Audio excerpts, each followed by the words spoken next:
not cheap. It's not cheap, but here's what I will tell you. Consulting has been lucrative in a way that the restaurant industry, like in and of itself, was not. Yeah. And it's been higher leverage, which is wonderful. Yeah, the consulting world is something I did for a period of time. And so my background is I'm from Miami, born and raised here. My first job, I was 13 years old. I worked at the first cafe on Ocean Drive in South Beach. It was called the News Cafe, kind of iconic Miami brand, still open, still there. And then I just kind of fell in love with the gentleman who owned the restaurant at the time. I just thought he was sort of one of the most coolest. His name's Mark Soika, still alive. I fell in love with his whole energy and demeanor and style, and I watched him as a young guy, and then went on and I worked at the Delano Hotel the first day that opened when Ian Schrager took it over and renovated it, and Brian McNally was the owner of the restaurant. Madonna, and Ian. And I worked there in that restaurant. Simultaneously, around that same time, I started promoting parties, and sort of grew up in the Miami nightlife world. Did that for about 20 years. And then in That's a 2012, long time, Alan. it Like was, I was in nightlife in Hollywood for 5 years, six yeah. years. It aged me like 50. Oh, yeah. Oh, yeah. That, but 20 it years is a also, long. it is. And it also depends on how you run. Yeah. For Right. me, it was up and down of running hard, and there were no telephones at the time. So there were tons of celebs around, and there were at the time, especially the early mid '90s into the early 2000s. South Beach there were like literally 20 modeling agencies in Sure. a 2 mile radius. It was a special moment in time. That was my sort of education. I didn't do any college. I literally just started and kept going, and just tried to figure out what my next move was. So that was the sort of the start of me. And then in 2012, I took 7 years off. Right? Sorry, I said that wrong. No, yeah, about that. I took about 7.5 years off. A little bit into COVID, I had a epiphany and decided that I wanted to get back in the business, and so I partnered with the restaurant people. Why did you So leave? I was burnt. I feel you. Probably what you just said, a minute ago. It was a lot. I didn't want to go to my own places. I had an event marketing company separate from our places that we had at the time, and I didn't want to be honestly. I didn't want to be there. I didn't want to be around people. I had I stopped drinking also. I was just like, I just was sort of not disgusted by it, but I was a little bit tired. And, and then and I had a moment. I was vacationing. I was with a buddy. We were a little road trip, and I woke up early one morning and I was like, when I go back to Miami, I'm done. I'm getting rid of what I have. I'm finished. And that's sort of how, and I did it actually. Within about 4 or 5 months later, I was done. I tapped out and started traveling. Let's talk about that. Because I think quitting is really interesting. I do, because it's quitting has been, I think, one of the best things I've ever done for myself. I don't think you could put it on a bumper sticker. Like, if it's not working for you, be a quitter. But there's a lot to be said for it. I think, especially in our industry, right? There are people that momentum is such a powerful thing, Alan. And I Sure. think that there are people that are just moving forward in the wrong direction because they have made that decision. And what I think is super interesting about your life was, like, you had the courage to quit, and then you had the courage to say, I'm going to unquit, right? That I'm going Yeah. to go back, because there are all of these, like, ego barriers, right? These Freudian things, and you never want to be a liar to yourself. And so when you say, like, oh, I'm never going to do that again, and then, like, you find yourself doing that again, Well, there's I, shame, you well, know? the real truth is, though, I thought, like, I didn't think I would ever do it again. Um, Right. I mean, again, had you asked me, I for sure was not going to do it again. I mean, I didn't have any desire. There was no interest. I didn't. I was going, I was traveling, I'd come home, travel, come home, take a break. And then, 1 year passed and then two and then three. And my wife was like, you got to figure something out. Like, I don't care what you do, but do something. You have Um, to leave the house, you gotta, Alan. you gotta do something. I was like literally planning trips with my dog. I'm like, we're gonna go on a 6-week trip. Like, I was so jealous of these guys on Instagram that had a van and traveled and, Sure. woke up and, figured out what they're gonna do today. So, I tried some different things, even stuff that related to hospitality. I thought, all right, I'll get into the real estate, the commercial side of it. But it just, I always viewed myself as sort of an artist, and nothing was inspiring me. Nothing was motivating me. Nothing was excited. Even when I closed a deal, even if, I closed some deals and it still didn't really motivate me. And so that same sort of light that went on when it told me to stop, it went on again early in the morning. And I go to social media. I blame it on Instagram. I open my Instagram. I'm having coffee, and a couple of these guys pop up on Instagram that I know who are thriving and doing well. And I'm like, wow, I remember those guys were behind me, and I'm like, maybe I should do this again. And, I always loved what I did, except for maybe the last 6 months, and so that's sort of what I did. And luckily I joined a great group. So it was a group of men and women who, there's no ego. The true goal is to build fantastic places that people can enjoy, and the food and the music and the energy and et cetera, et cetera. So, and I think that they were missing my a little bit of my craziness and my sort of a little bit of some of my design and art and some of that focus, and where I've come in and sort of hopefully elevated what they were doing, and they've elevated what I've been able to do together. And you mentioned the name, the restaurant people, but that could be a cult. People have no idea. For those that lack context, what is the restaurant people? So the restaurant people is based out of, it started in Fort Lauderdale about 25 years ago. And they started at the moment, what exists in their portfolio now is the longest running restaurant is called YOLO. And that's in Fort Lauderdale on Las Olas, which, if you know Fort Lauderdale, Las Olas is like one of the main, it's like the main strip and vein Right. for Fort Lauderdale. Um, it's sort of like American, sort of a casual steakhouse almost, but more American, like brasserie almost. And the next door it's called O Lounge. So they're separate, but they're essentially one unit. The largest in our portfolio is called Boatyard, and that is on the water in Fort Lauderdale. A little over 300 seats. We also have a breakfast lunch spot called Java and Jam. We have two rooftop bar lounges in Fort Lauderdale. One's called Rooftop, one's called Nube. We have a Japanese Asian fusion called S3. We have a brewery. In Miami, we have two locations. One is it's called Rosa Sky. Rosa being Spanish, Rosa Sky. It's a roof of an AC Marriott with a separate entrance. It's really beautiful, very feminine focus. And then we have a restaurant called Giselle, which is 150 seats, and that is probably our most premium brand in terms of average per person, and that's on the roof of 11, the nightclub. If do you know what 11 is? I do, but maybe not everyone does. Do you All want to right, all share? right. So 11 is the most successful number one nightclub in America, and that is they call it an ultra club. And it's essentially 3-in-1. We don't own 11, just for the record. Although I wish I did. But we're lucky enough to be partners with them, and we operate and run Giselle, which is right on top of 11. So, and now we just opened this past weekend, Jagger Suite. And Jagger Suite is our new rooftop bar lounge in Atlanta, Georgia. And it's in downtown Atlanta. It's on the roof of a new Moxie hotel that just got built. It's about 2 blocks from the Mercedes-Benz Stadium.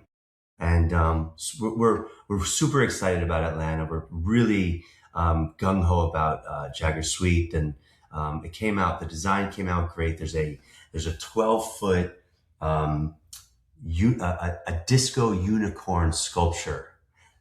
Literally, it's like it's made up of mirrors, and it spins at a certain time throughout the night, and it's in the middle of the space, and it's pretty incredible. It's something that it's a piece of art, and it's sort of the center of the design of this space, but it's something no one's ever seen before. So it's really original and fun. What drew you to the opportunity, or what made you see it as an opportunity? Right, like Atlanta or no, the role itself within the restaurant people. Because I mean, you had options for sure. You had options. Yeah, I was the one who pressed. I was the one initially. I texted Tim in the morning, super early, because I know he wakes up early. And I said, if I want to open something in Miami, would you like to partner with me? So I didn't really want to start all over from ground zero and Sure. scratch. But prior to that moment, we had about four places, and my old business partner and I. I didn't want to start over. And I thought to myself, if I'm going to get back in this business, I'd rather join a group. And I actually, even before, this is sort of a great story, but even before I joined Tim and the restaurant people, I reached out to about three different Miami groups. And I said, hey, I want to get back into the business. I'll do whatever you want me to do. This was sort of the time when my wife was like, figure it out, get out of the house. Like, Right. so three of the biggest groups here I went to, now it's, 5 years ago, I went to them and I said, I'll do whatever you want. Bring me on with you. Pay me whatever you want. I don't care. I don't even, I'll prove myself. I'll bring stuff to the table. And none of them wanted to do anything with me, actually. None of them really pushed it. One guy said, Alan, you haven't done this in almost a decade. This whole business has changed so much. And, and in a way he was right. I think a lot of it had to do with ego. Sure. These guys looked at me at one point as competition, and that wasn't my MO. I always sort of supported everybody, but so that led me to, I woke up and I thought about Tim and the team, and it took us a moment. They're very sort of in a box, and they're very systematical, and I'm like, I have an idea, let's do this. And they're like, and so they're like, whoa, let's all talk about it, let's discuss it, let's think about everything. And so it's become a balance for sure. And and now we're all in love. I feel like with every organization I work with, I'm like an agent of chaos, right? That I always come in with first principles. I've got a contrarian perspective, and I like to move really quickly. I think that I Yeah, think like a restaurateur, and I think I behave like a marketer. I'm not afraid of failure, and I love to iterate, right? I like to make everything incrementally better than it could possibly be, which is a great quality in a small organization. sure. And it is a very disruptive quality in a larger organization, right? And Agreed. so, I think the size of your group was very representative of the size of my group, which was, if I broke anything, it was never like a multi-million-dollar mistake. But, I also wasn't sitting on, a portfolio of having built out 90 plus concepts over the course of 30 plus years. Correct. And when you came in, where did you see the opportunity to add value? Well, first off, I saw Miami as the core of our value, because all of their Sure. properties were in Fort Lauderdale, and I understood Miami. Well, one was what we just said a minute ago, was the creative side. The idea that, I remember the first place we opened together was Rosa Sky. And I remember one day sitting with the COO of, well, here, I'll give you a better story. So I came up, Rosa Sky was designed. What I felt like Miami needed at the time was a space and a venue that spoke to the female that was between 25 and 30 as our core audience. And I didn't get a sense, like in Miami, everything was very masculine, and men are running everything. And What I did with Rosa is I really tried to make Rosa feel. I mean, obviously the name Rosa Sky is a woman's name, but it means pink, and but I tried to sort of really talk to that demographic. Um, we were probably, I mean, I don't have a factual information about this what I'm about to say is, but we were probably the only place probably in the world to do all female DJs, only female DJs when we opened. I mean, the first 2 years it was all female DJs, and then I felt I got pressure from dudes, and I gave in to that. But it's still it's still about 90% female to male. So I remember day two, one of the partners was like, I don't know about this female DJ thing, and maybe we should throw some men in there. And I'm like, whoa, like, trust me. I promise I know what I'm doing. And now fast forward 5 years later, we're opening Jagger Suite, and they're all like, let's do all female DJs. Let's do more female. But so I think that there was an opportunity to think outside the box, that it wasn't so conventional, that they were open to listening to me once they saw that it could work, and the truth is, if you go back in time, everybody spoke, people were, we would all hear how great they loved walking in, and how it's like you always saw female DJs. It was part of the DNA of the space. So even during Music Week in Miami, at Rosa, we do all female lineups. As you talk, I'm thinking about the timing, right? Around like when you left and when you came back. Um, and, maybe that dude was right. That like, oh, the whole world has changed and you don't know what's going on anymore. But having said that, Alan, like there is this industry pre-pandemic and there's this industry post-pandemic. Yeah. And like anyone who said they knew what was going on in 2021, right? Didn't it's just matter. a total liar, because fundamentally everything changed, right? Between the global pandemic, Me Too, and BLM, right? Along with rising labor and food costs, especially in the state of Florida. Everything had fundamentally changed 100%. about the industry. So coming in with a fresh set of eyes and maybe well rested, that probably wasn't the worst thing in the world.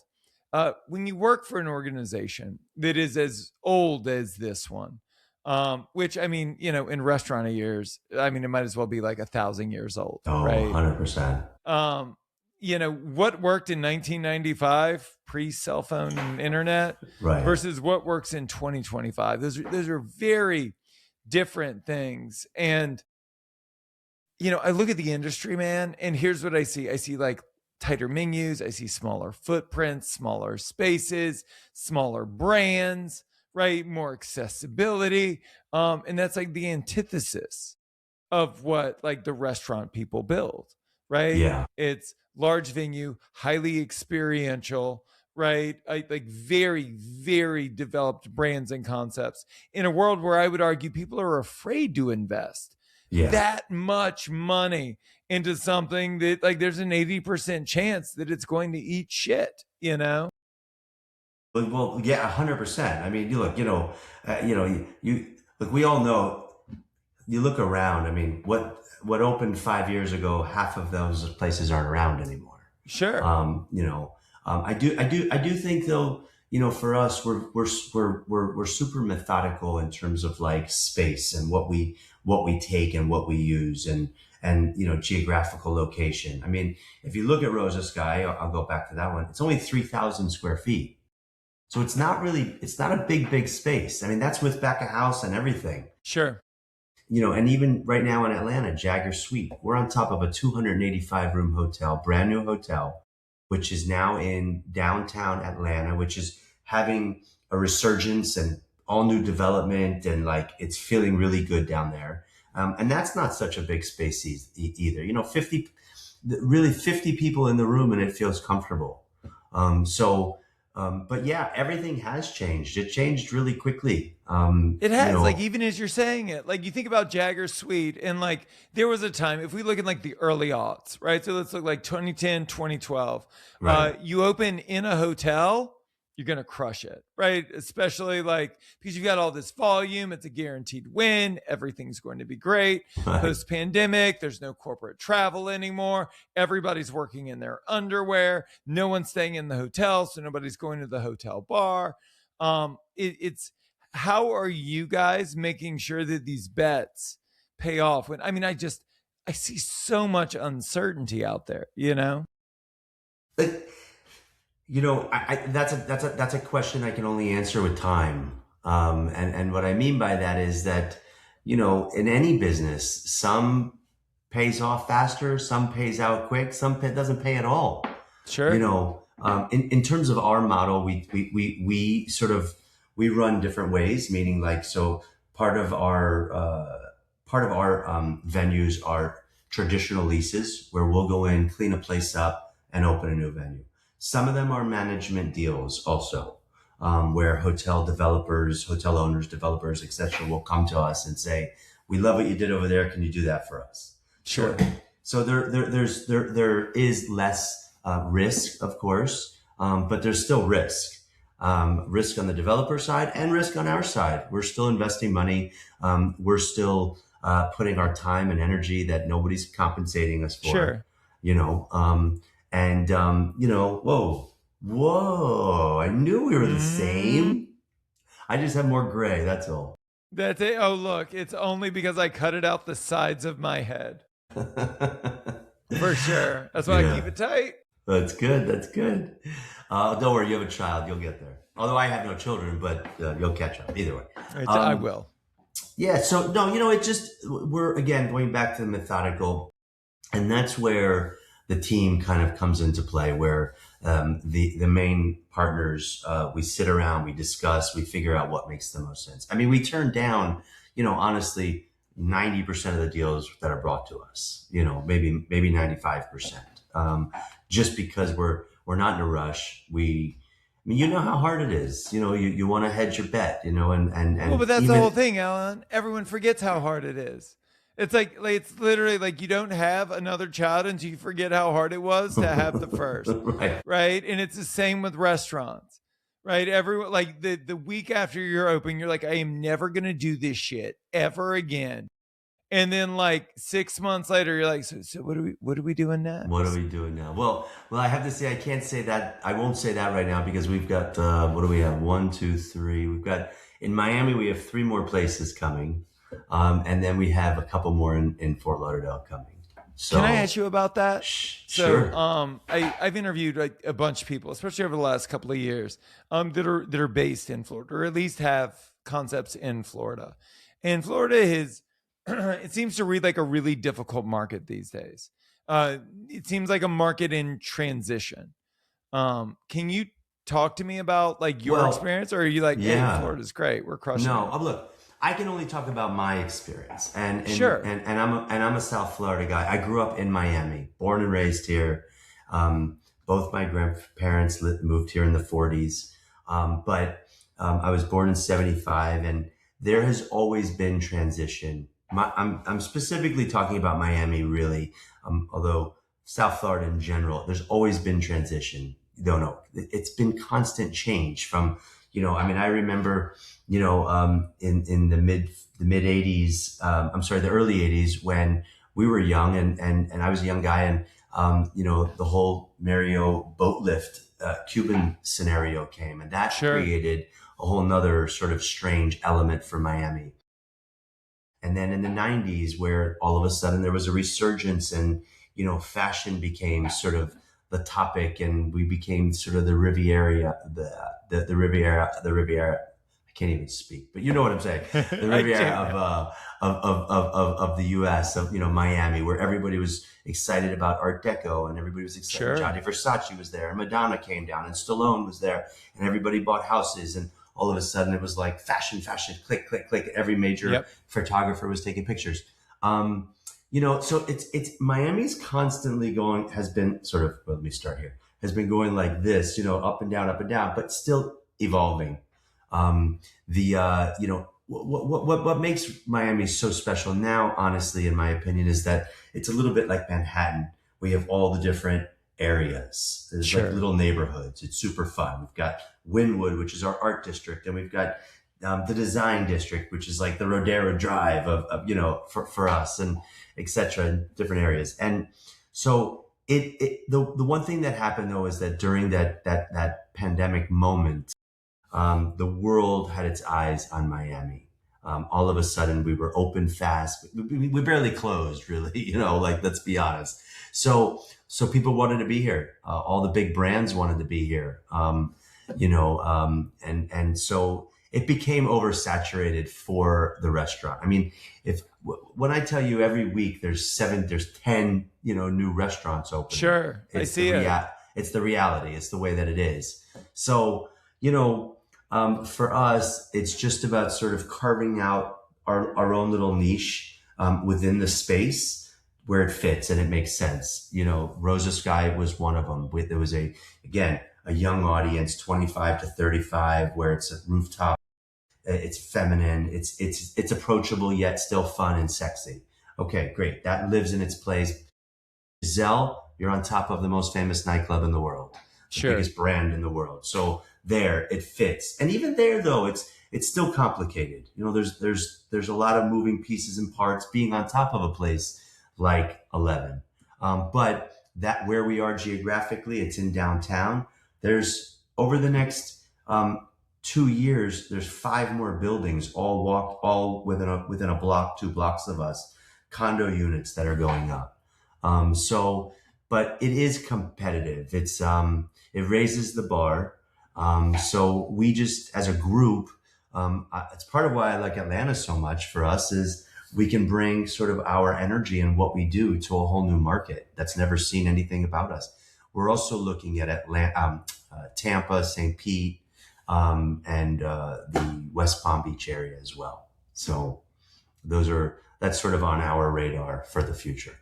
And what's the approach to growth? So it's, I don't care whether you're talking big group or small group or single unit location. It's very hard to delineate between an opportunity and a distraction. It's very hard to figure out whether you're actually working towards more work or more money because they look like Yeah, the same thing on the front end, right? 100%. Um, Yes. so how are you guys evaluating opportunities? I talk with a lot of independents that have achieved a level of success where like people are calling, right? Yeah. Like it's a developer. No, we're opening this new thing and we're going to give you the best spot and we'll give you free rent for 12 months and it's going to be the most amazing thing in the world. Everyone's giving you a gift, right? So how do you delineate? So that goes back to the what we call our sort of C level. It's the 5 of us, and we'll sit down and we'll like a pie. We will literally dissect this pie and look at all ingredients and say, okay, this is the concept we would put there. This is the deal that we are offered or that we've been able to negotiate. This is the location, the geographical. This is what our competitors are doing in the market also. And just sit and analyze. I mean, look, we do make mistakes. Obviously, we had a deal in Miami in Wynwood that we spent a bunch of money on lawyers and some design and the moment it's exactly what you just said. It was a developer. It's a new building. They gave us all this stuff.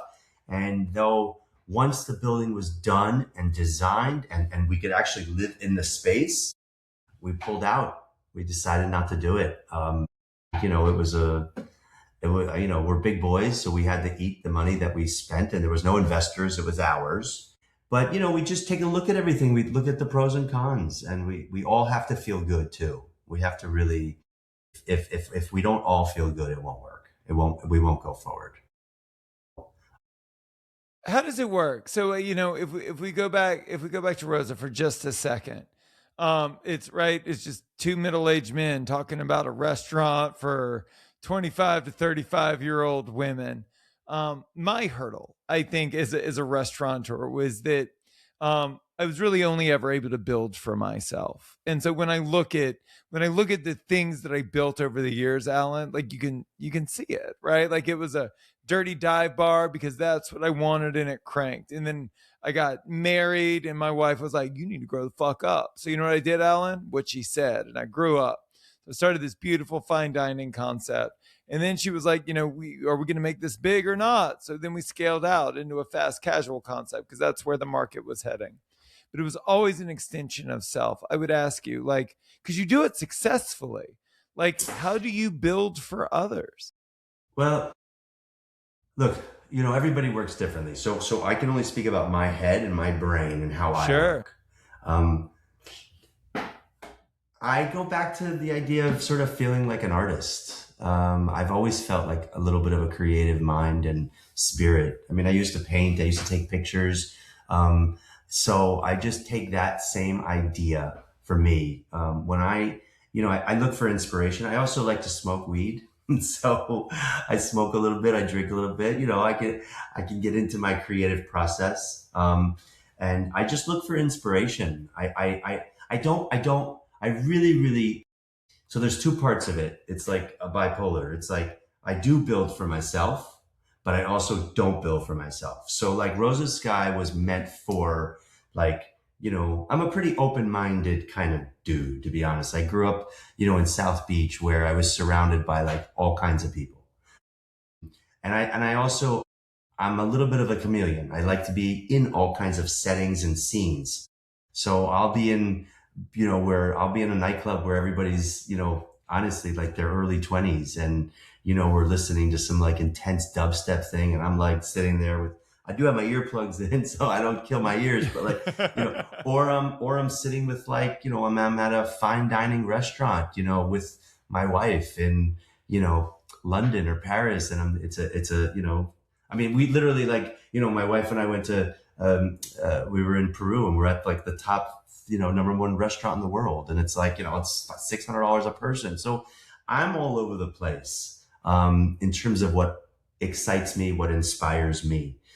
So I build because I want to enjoy it and be there and like look at this place and feel it and I can see it and I can taste the food and I can see and understand the music that fits for that setting, etc. But also like sort of say like, okay, well, who are we building this for? Who's the demographic? Giselle, as an example, I think was one of the most complicated concepts for us because you're on top of this nightclub that thousands of people come through a day, literally thousands and thousands. And everybody's like, there's all kinds of people. I mean, one night they have 50 Cent performing and the next night, they've got like Marshmello DJing. So it's like everybody's there from, young kids to older people. And it's also, it's like, it's a nightclub, it's a strip club, that's what 11 is. So how do we have a place that sits on top of that works and complements it? And I think the idea was to make it as sparkly and sexy and but also where the food and the beverage spoke for itself. So we have an incredible chef. The menu is approachable, but also with flames. So it becomes a place where like we have this great like lobster fra diablo, and it's like you could have that in one of the best Italian restaurants. So it's a combination of some flair, but authenticity also. And I always like for all of our places, I think there has to be a sense of approachable, like an approachable energy too. We're not the type of group that I'm not saying we'll never do it, but we're not like members only, and it's not like picking and choosing. It's really, we do really truly welcome everybody, and as long as you're dressed appropriate and you got the money, then it works. So I hope that answered that question. It does. One of the big paradigm shifts for me as a restaurateur was I joined EO, the Entrepreneurs Organization, and it was the first time I had ever been around other entrepreneurs that I wasn't like deeply competing with. And it was the first time I'd ever been exposed to people outside of the industry, really, on like a professional level at scale. And I learned a couple of things from the experience. Number one, that you can learn from all industries. And number two, the true purpose of education is to compress time. That it's just, I could learn so much faster by learning from your experience than I could by trying to figure it out on my own through trial and error and through iteration. When I was doing research and I knew about your background and then your background going into this restaurant group, I just thought about, man, like how exciting that, like, you had competed and collaborated for all of these years independently. And then like you get plugged into like this decades old organization. And like everything you must have been able to like learn and absorb and internalize. What were all the life hacks? I want all of them, like in order. I'm kidding. But like, I want to know, what are the things that like you picked up out the gate, that those paradigm shifts, So, right? so you're saying like from the group I'm with now. Yeah, that, oh, I thought it was this way and it's actually this way. Or, oh, that's how you would get that done. Because you would just assume, you had a lot of at bats. I've had a lot of at bats. But I mean, Jesus, like they've built, I think, 90 concepts Yeah, but over also the keep in last. mind that no, the like these guys are fantastic. I think it's also important to keep in mind that like they helped take Anthony's Coal Fire Pizza from like 1 unit to like 36 units. Like so the concepts weren't different. Not it's still as important, of course. Yes. They had a concept called Shrimp Basket that they took and evolved. I want to because I'm like this, a little bit, because I'm all over the place in my brain.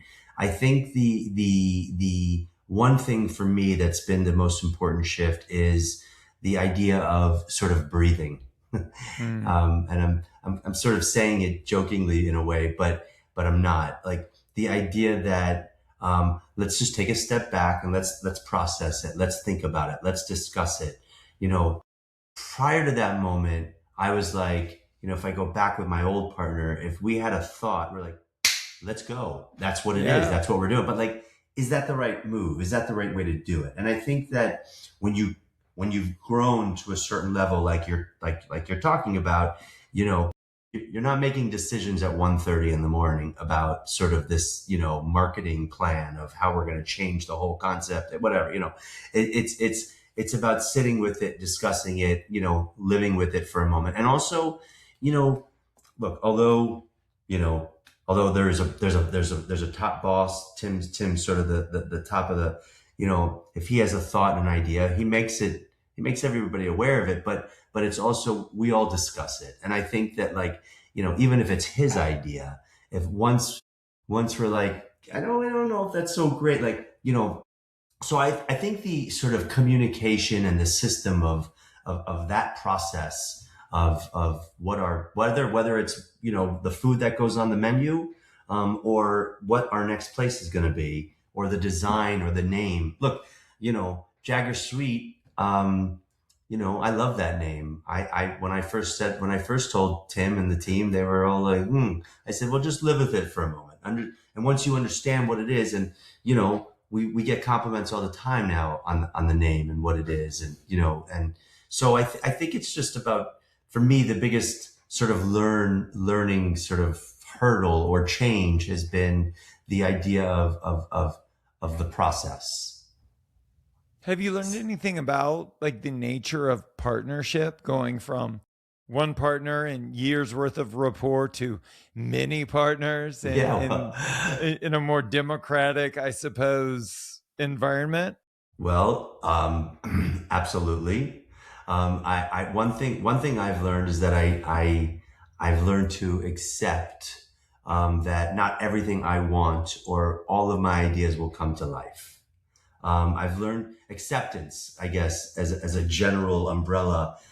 For me, is definitely been something sometimes I think my ideas are the greatest, of course, I mean, who and, doesn't? Agreed.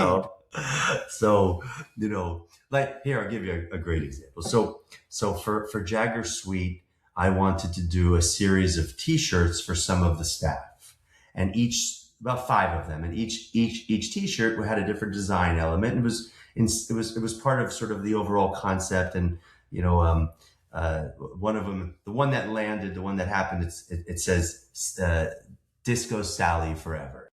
And Disco Sally was an older woman, a judge that became an attorney that became a judge who was a staple at Studio 54. She was there every night. Every night they were open, she was there on the dance floor, and she was like 80 years old. I mean, like, but she became famous. Like everybody knew who Disco Sally was.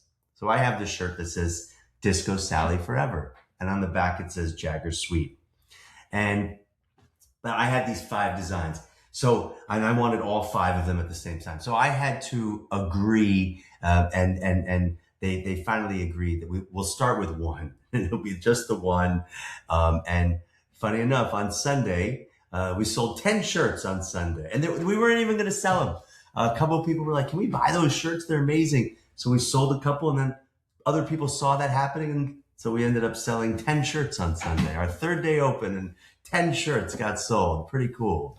That is very cool. Yeah. So I think for me, it's about acceptance. It's about sort of, look, we all have an ego, but I try to not sort of come from an ego place, and sort of look at the big picture and decide what's best for whatever it is, whatever the concept, the place that we're talking about. So I think for me, it was it's about sort of knowing that, well, maybe he knows something I don't, or she, and sort of, so for me, that's been a big part of it. They say success leaves clues. And, one of the questions that I'm always asking myself, and I like to ask at the end of each episode, is, what should we steal from you? What are the lessons? I always ask myself all the time, like, what are the lessons that you keep reminding yourself of? The things that have served you well personally, professionally. What are those tactics, those tools, those strategies that we could steal, right? Because behavior can be repetitive. I'm always, it's funny because I don't view myself as an older man. I view myself as a young person. Same. And so now that I guess now that maybe because of the hair, people look at me as older, and they sort of they're like, "Oh, your success, and what can you tell me this? What should I learn?" So, for me, it's one thing that I heard really early on, from somebody who I looked up to, and I truly do believe I have sort of, hopefully I've stayed this I've kept this philosophy, and from that moment on, and I hope it stays with me forever. But one of the things, is, to take what you do serious, but don't take yourself so serious. So I tend to be, I try and stay as focused and embedded and involved and hyper aware of the work and what's happening. But at the end of the day, I know that we're not curing cancer here. It's like we're here to we're showing people a good time at the end of the day. And sometimes that gets attacked with our role, whether it's restaurants, nightclubs, bars. There tends to be a lot of ego, with Sure. those roles, and some of the personalities within those roles. And being from Miami, I've been surrounded by so many crazy lunatics in this business, to be honest with you. And they're all, and I learned stuff from all of them, like you're talking about, but for me, it's always been, I've tried to stay as grounded and as humble as possible. So, that's for me one important part. Yeah.